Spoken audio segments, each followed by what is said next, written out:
Hello, आज हम solid state physics के नेक्स्ट टॉपिक को कवर करने वाले हैं। इस वीडियो में जो हम टॉपिक कवर करेंगे वो टॉपिक होंगे crystal structure of zinc sulphide, silicon, sodium chloride and diamond. इस वीडियो में हम इन्हीं 4 टॉपिक को अच्छे से डिस्कस करेंगे। सबसे पहले हम पढ़ते हैं जिंक सल्फाइड के स्ट्रक्चर को। जिंक सल्फाइड की कुछ प्रॉपर्टीज़ देखेंगे जो इस प्रकार होंगी। ये एक इनऑर्गेनिक कंपाउंड होता है जिसको जिंक ब्लेंड के नाम से जाना जाता है और जो इसका स्ट्रक्चर है वो डायमंड के स्ट्रक्चर से सिमिलर होता है। जो जिंक सल्फाइड है ये एक इनऑर्गेनिक कंपाउंड है और इसको जिंक ब्लेंड के नाम से भी जाना जाता है और जो जिंक ब्लेंड का स्ट्रक्चर है वो डायमंड के स्ट्रक्चर से सिमिलर होता है। आगे हम डायमंड का स्ट्रक्चर भी पढ़ेंगे और ये स्ट्रक्चर डायमंड के स्ट्रक्चर से सिमिलर होता है। थर्ड प्रॉपर्टी क्या होती है जिंक सल्फाइड की कि इसके अंदर 2 FCC सबलैटिसेस होते हैं और एक FCC सबलैटिस दूसरे FCC लैटिस से 1/4 डिस्टेंस डायगनली ओरिजिन से डिस्प्लेस होता है। 2 FCC सबलैटिसेस होते हैं और एक FCC सबलैटिस दूसरे FCC सबलैटिस से 1/4 डिस्टेंस पे डायगनली ओरिजिन से क्या होता है, डिस्प्लेस होता है। थर्ड प्रॉपर्टी क्या है, ये 2 FCC लैटिस से मिलके बना है और एक FCC लैटिस दूसरे FCC लैटिस से ओरिजिन के डायगनली 1/4 जब डिस्प्लेस होते हैं तब ये हमें मिलता है। तो ये प्रॉपर्टी थी थर्ड किसकी, जिंक सल्फाइड के स्ट्रक्चर की। और क्या प्रॉपर्टी हैं इसकी, जो यूनिट सेल है, जो यूनिट सेल बनने के लिए कितने मॉलिक्यूल्स चाहिए इसको जिंक सल्फाइड के 4। एक यूनिट सेल बनाने के लिए हमें जिंक सल्फाइड के 4 मॉलिक्यूल्स चाहिए, तब हमें एक यूनिट सेल मिलेगा जिसको हम रिपीट करके एक क्रिस्टल स्ट्रक्चर की फॉर्मेशन कर सकते हैं। और हर एक एटम 4 एटम से क्या होगा, सराउंडेड होगा और वो डिफरेंट टाइप के होंगे। अब जो जिंक है वो 4 सल्फर एटम से सराउंडेड होगा और एक टेट्राहेड्रल बनाएगा। मतलब जो हर एक एटम है वो एक रेगुलर टेट्राहेड्रन के क्या होगा, सेंटर के अंदर होगा। ठीक है, जो जिंक का एटम है वो 4 सल्फर के एटम से जुड़े होंगे और हर एटम सेंटर के अंदर होगा टेट्राहेड्रन के, हर एटम सेंटर के अंदर होगा टेट्राहेड्रन के। अब जो एटॉमिक पोजीशंस है जिंक एटम की, अगर मैंने बोला था कि जो FCC लैटिस है दूसरा FCC लैटिस कितने डिस्टेंस से डिस्प्लेस होता है, 1/4 डिस्टेंस पे। तो अगर जिंक ओरिजिन पे है 0 0 0 तो जो सल्फ़र है उससे कितने डिस्टेंस पे होगा, 1/4 पे। तो मतलब x पे भी 1/4, y पे भी 1/4 और z पे भी 1/4 ऐड होगा। तो अगर जिंक 0 0 0 पे है तो 0 0 के अंदर जब हम 1/4 ऐड करेंगे तो हमें सल्फ़र की पोजीशन मिल जाएगी। तो 1/4 1/4 1/4। ऐसे ही जब जिंक 0 1/2 1/2 पे है, इसके अंदर हम 1/4 ऐड करेंगे तो हमें वहाँ पे सल्फ़र की पोजीशन मिल जाएगी। सिमिलरली अगर जो जिंक का एटम है वो 1/2 0 1/2 पे है तो जो हमें पोजीशन मिलेगी उसके अंदर हम 1/4 1/4 1/4 ऐड कर देंगे तो मिलेगा 3/4 1/4 एंड 3/4। सिमिलरली अगर जिंक का एटम 1/2 1/2 0 पोजीशन पे है, अगर जिंक का एटम 1/2 1/2 0 पोजीशन पे होगा तो सल्फ़र का एटम होगा 3/4 3/4 1/4 पे। जो जिंक सल्फाइड के स्ट्रक्चर के एग्जांपल्स होंगे वो होंगे cadmium sulphide, zinc selenium and zinc tellurium. Cadmium sulphide, zinc selenium and zinc tellurium. अब जो जिंक सल्फाइड का स्ट्रक्चर है वो इस टाइप से होगा। जो यहाँ पे कॉर्नर्स पे जो एटम्स दिखाए हुए हैं वो सल्फ़र के हैं और जो स्मॉल सर्कल से दिखाए गए हैं वो जिंक है।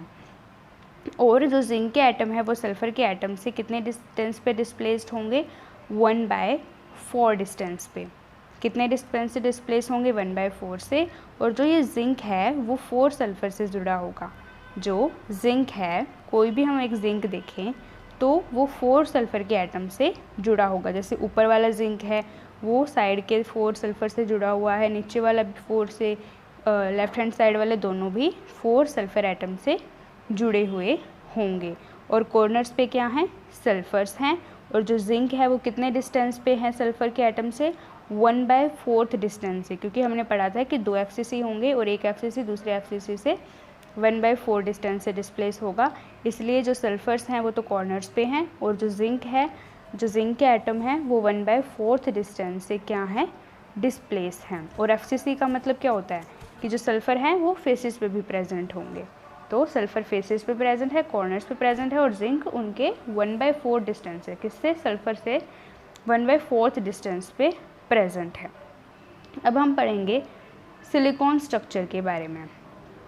जो सिलिकॉन स्ट्रक्चर है उसके अंदर सेम पैटर्न होता है जैसा कि डायमंड के अंदर होता है, और एक सिलिकॉन के यूनिट सेल के अंदर 8 एटम्स होते हैं। मतलब जो एक यूनिट सेल होता है सिलिकॉन का, उसके अंदर कितने एटम्स होंगे, 8 एटम्स होंगे।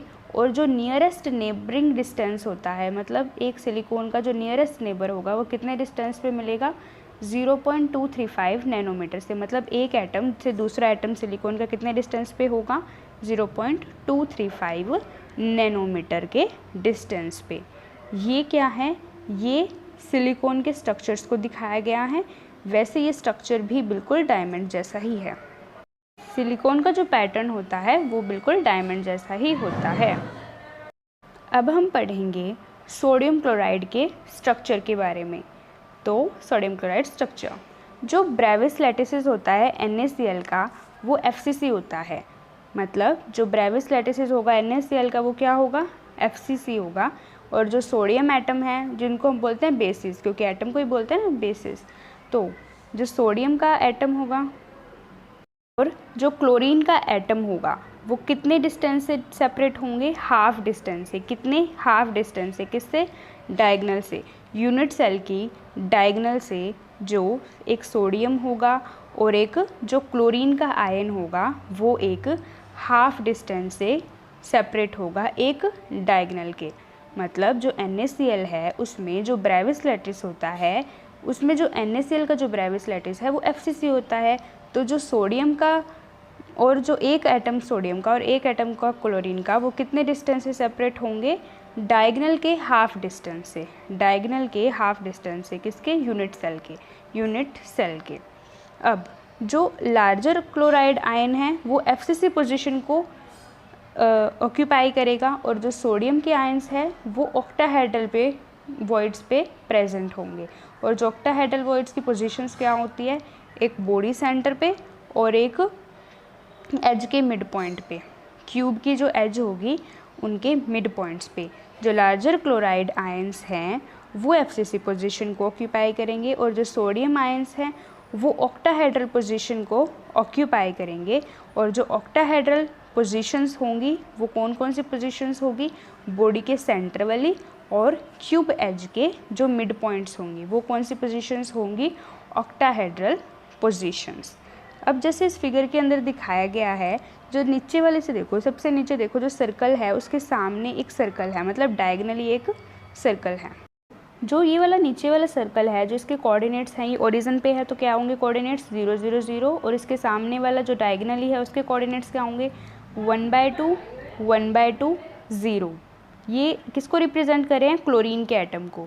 और जो सोडियम के एटम के जो कोऑर्डिनेट्स होंगे, मिलर इंडिसेस से हम कोऑर्डिनेट फाइंड करते हैं ना, तो वही है 0 1/2 0, जो ब्लैक से सोडियम है सबसे नीचे, और उसके डायगनली जो सोडियम है उसके कोऑर्डिनेट क्या होंगे, 1/2 0 0। अगर हम ऊपर वाले के कोऑर्डिनेट्स देखें, ऊपर वाले सोडियम के कोऑर्डिनेट्स आएंगे 0 0 1/2, और उसके डायगनली वाले 1/2 1/2 1/2। ऐसे ही सामने वाले क्लोरीन के जो कोऑर्डिनेट्स देखेंगे वो आएंगे 0 1/2 1/2, और उसके डायगनली जो कोऑर्डिनेट्स आएंगे 1/2 0 1/2। हमने सिंपल एक यूनिट सेल को देखा है, इस पूरे स्ट्रक्चर को नहीं देखा, नीचे वाले एक यूनिट सेल को ही देखा है और उसके हमने कोऑर्डिनेट्स फाइंड किया।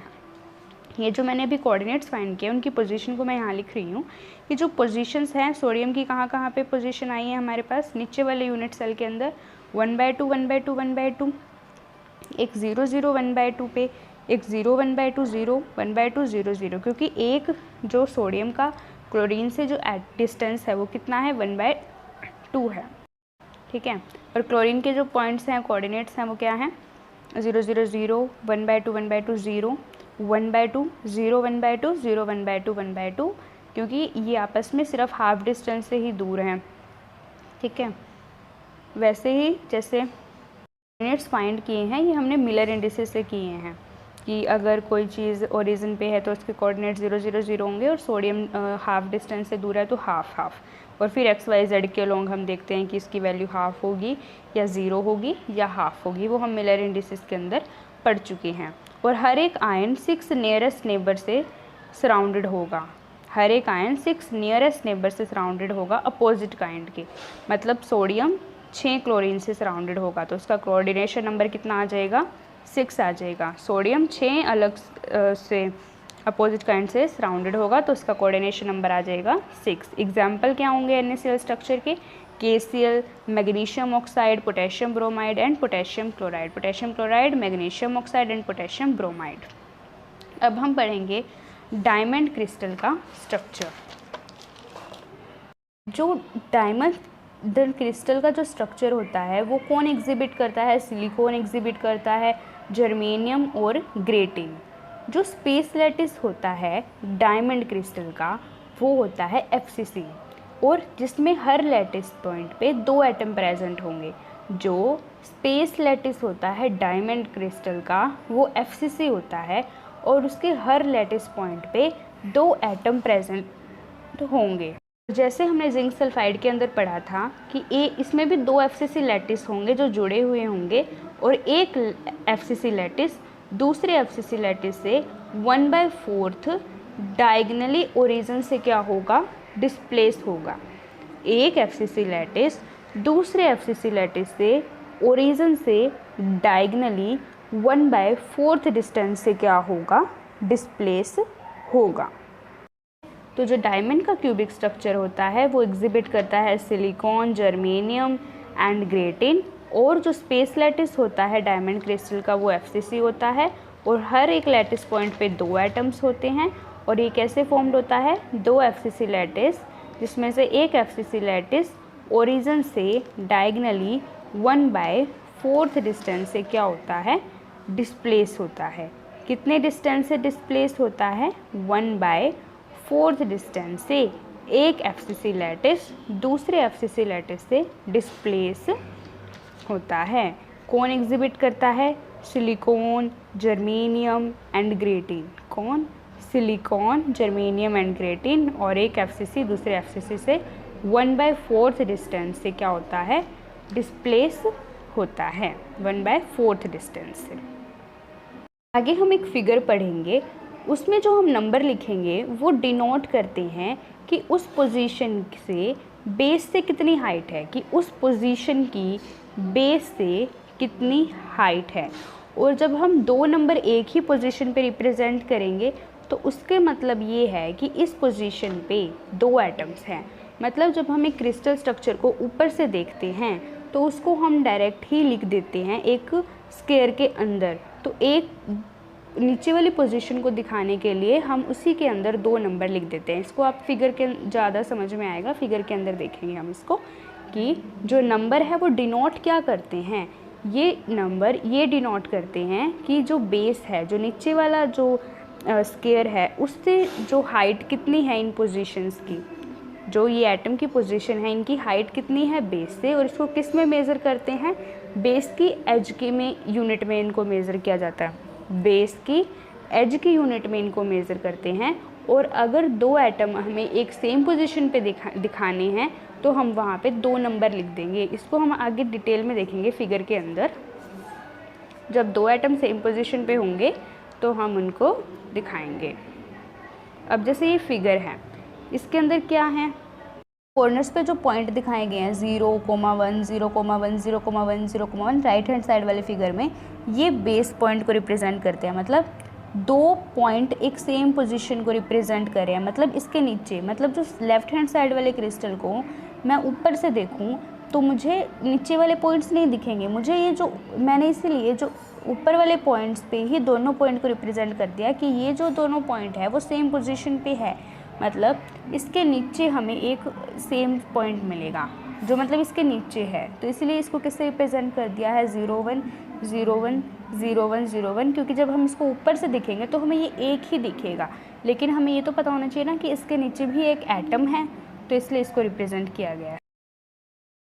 जो ये 1/4 और ये जो 3/4 रिप्रेजेंट कर रहे हैं, ये इन्हीं को रिप्रेजेंट कर रहे हैं कि लैटिस 1/4 डिस्टेंस से डिस्प्लेस है। तो अब तक हमने क्या देखा कि जो पॉइंट होंगे 0, 1 और जो 1/2 वो FCC लैटिस पे हैं, और जो 1/4 है और जो 3/4 है वो भी इसी लैटिस पर हैं, लेकिन वो क्यूबेड से 1/4 डिस्टेंस से क्या हैं, डिस्प्लेस हैं। कितने डिस्टेंस से डिस्प्लेस हैं? 1/4 डिस्टेंस से वो डिस्प्लेस हैं। जो पॉइंट 0, 1 है 1/2 वो भी FCC लैटिस पे हैं, और जो 1/4 है 3/4 हैं वो सिमिलर हैं लैटिस पर ही हैं, लेकिन वो 1/4 डिस्टेंस से क्या हैं, डिस्प्लेस हैं। और जो पैकिंग एफिशिएंसी होगी डायमंड क्रिस्टल की वो 34% ही होगी। अब इतने एटम के आने वजह से वो 34% ही होगी। और जो कोऑर्डिनेशन नंबर है वो कितना होगा?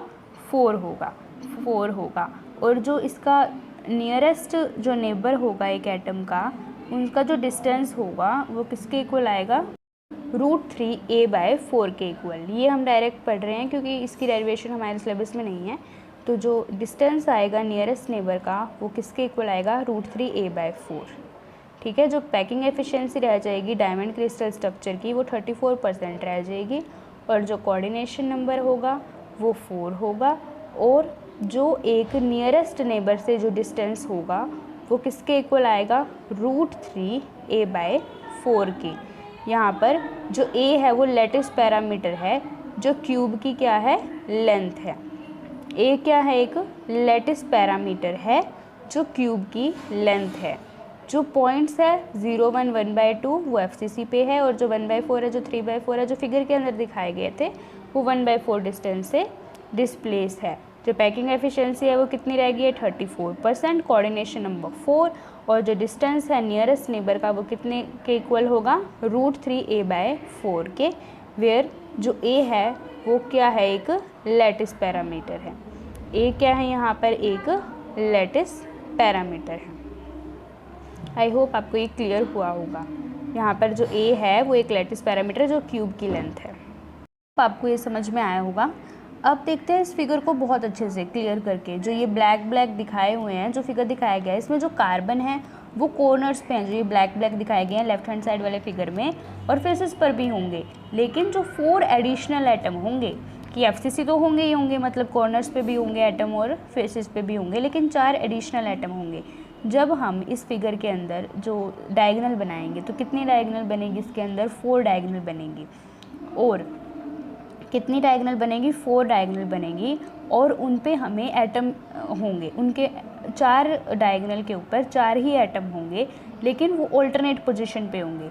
मतलब एक डायगोनल पे अगर 1/4 पे एटम है ओरिजिन से, तो जो दूसरी डायगोनल है उस पे जो एटम होगा वो 3/4 पोजीशन से होगा ओरिजिन की, और जो तीसरी डायगोनल होगी फिर उसका 1/4 डिस्टेंस पे एक एटम होगा, और जब जो 4th डायगोनल होगी उस पे कितने डिस्टेंस पे होगा? 3/4 पे।